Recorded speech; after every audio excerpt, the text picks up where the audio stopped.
Yau tsawon wata 5 kenan. Babu shi babu labarinsa. Tafiyar ta yi tsawo kamar ba zai dawo ba. Ai daman na gaya miki ba zai dawo ba. Amma mama me yasa kika ce haka? Saboda wanda ya tafi ba zai dawo ba. Ni nawa zai dawo. Ƙarya kike, ba zai taɓa dawowa ba. Ruhin macina zango na 2. Ni lamarinki ya fara bani haushi fa Nabila. Don Allah ka fahimci zuciyata. Wai bai san irin sirri nake masa bane. Ya tafi wannan a wannan halin na bakin ciki. Kamfanin Kahutu Entertainment ke gabatar muku da ci gaban fim ɗinsa Ruhin macina zango na 2. Ba za ka dawo ba, amma ni na san za ka dawo wata rana. Za ka nemi yafiyata. Yau gana a duniya ni kaɗai. Jama'ar cikinta ba sa sona. Wurin su kawai gano kuka na. Akan mutum ɗaya wanda ya je ga mahaliccinsa. Mama ina cikin halin hauka. Hauka kuma? Hauka mama.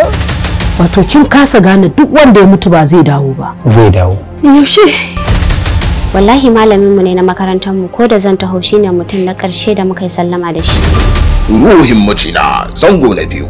Wannan shiri za ku ci gaba da kallon sa a tashar Kahutu Entertainment duk ranar Lahadi da misalin karfe 8 na dare.